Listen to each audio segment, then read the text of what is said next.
अक्सर ऐसा होता है कि हमें छोटी छोटी बातों पे गुस्सा आ जाता है। हेलो दोस्तों, टेक स्काई में आपका स्वागत है। दोस्तों, आज कहानी है। दोस्तों, अक्सर हम बिना सोचे समझे छोटी से छोटी बात पे बहुत ज़्यादा गुस्सा होने लगते हैं और इसके पीछे का अंजाम हम नहीं समझ पाते हैं। दोस्तों, कहानी इसी पे आधारित है। एक बार की बात है, एक राज्य में एक राजा का बहुत बड़ा दरबार लगा हुआ था। सर्दियों के दिन थे, इसीलिए दरबार जो था खुले धूप में लगा हुआ था। सब लोग बैठे हुए थे, दीवान थे, मंत्री थे, राजा, पंडित, सभी लोग बैठे हुए थे।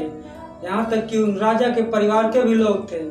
राजा साहब के सामने एक मेज रखवा दी गई थी। तभी अचानक भीड़ से एक आदमी उठा और बाहर आया और कहता है, राजा साहब से मुझे मिलना है।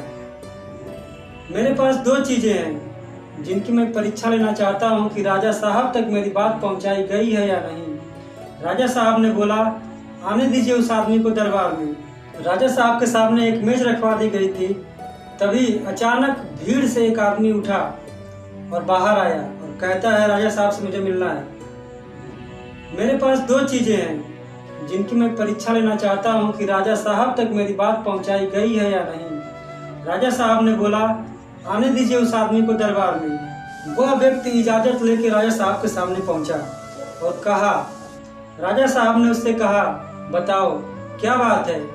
उस इंसान ने कहा, मेरे पास दो चीजें हैं, एक जैसी दिखने वाली दो चीजें, दोनों बिल्कुल एक समान दिखती हैं, लेकिन इसमें से एक हीरा है और एक कांच है।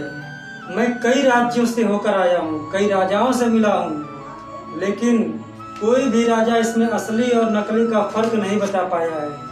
यहाँ तक कि उनके पूरे राज्य में, पूरे दरबार में कोई ऐसा व्यक्ति नहीं मिला जो इसमें से असली और नकली हीरे का फर्क बता सके। उस आदमी ने राजा से कहा, क्या आपके दरबार में कोई ऐसा व्यक्ति है जो यह बता सके कि इसमें से कौन सा असली हीरा है और कौन सा नकली हीरा है। किसी ने भी इसमें से असली हीरे को बता दिया तो मैं वादा करता हूँ कि मैं उस हीरे को आपके खजाने में जमा करवा दूंगा।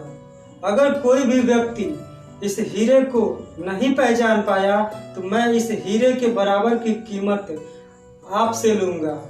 अगर शर्त मंजूर है तो क्या इस परीक्षा को चालू किया जाए।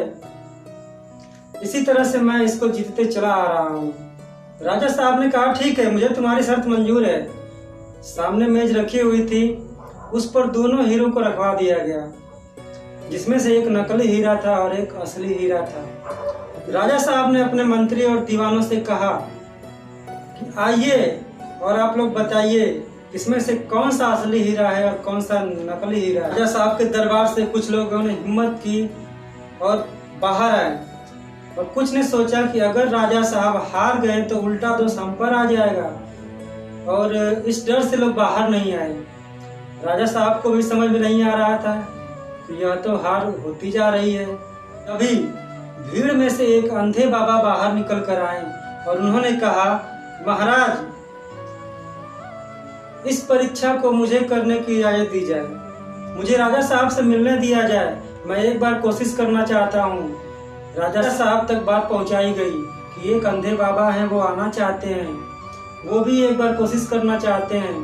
राजा साहब ने कहा, ठीक है, जब हमारे दरबार के इतने महान विद्वान, ज्ञानी, विद्वान पंडित लोगों ने जब कोई मान नहीं रहा, जब किसी से कुछ नहीं हो रहा है, तो उन बाबा को एक मौका दिया जाए, अंधे बाबा को बुलाया जाए और उनसे इसमें से असली और नकली हीरा का फर्क बताने के लिए कहा जाए। बाबा को राजा साहब के सामने पेश किया गया। बाबा जी सामने आए और उन्होंने 1 मिनट में बता दिया कि इसमें से कौन सा हीरा असली है और कौन सा हीरा नकली है। दरबार में बैठे हर इंसान चौंक गया, लेकिन हर कोई खुश था। सब बोलने लगे, क्या बात है, राजा का सम्मान बच गया, राजा के राज्य में नया हीरा आ गया। हीरे को तिजोरी में जमा करने की तैयारियां होने लगी। लेकिन इसी बीच में राजा साहब ने उस बाबा से पूछा कि बाबा जी, यहाँ पे इतने ज्ञानी लोग बैठे हुए हैं जिन्हें उस हीरे के बारे में नहीं पता था, लेकिन आपने कैसे बता दिया यह हीरा असली है और यह हीरा नकली है। से उत्तर दिया, महाराज, हम खुले मैदान में धूप में बैठे हुए हैं। धूप के कारण इन दोनों में से एक बहुत गर्म है और एक ठंडा है।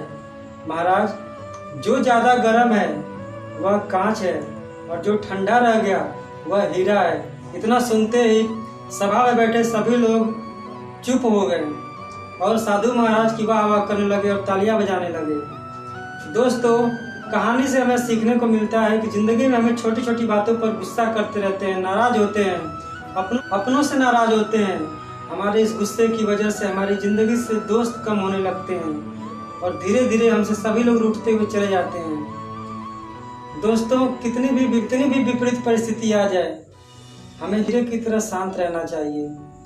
दोस्तों, धूप रूपी छोटी से छोटी बात हमारे शांत मन को व्याकुल कर देती है और हमारे अंदर अहंकार और गुस्सा पनप जाता है, जिससे हमारा स्वभाव नष्ट हो जाता है और हमारे लोग हमसे रूठ जाते हैं और इंसान हमेशा अकेला रह जाता है। तो दोस्तों, हमें कितना भी कठिन परिस्थिति हो, कितना भी लोग हमें उकसाएं, लेकिन हमें अपना आपा नहीं खोना चाहिए। हमें अपने मन को शांत रखना चाहिए। दोस्तों, हीरे को कितनी भी गर्मी दी जाए, लेकिन वह शांत रहता है और अपना वजूद नहीं खोता है। इसीलिए हमें हीरे की तरह बनना चाहिए।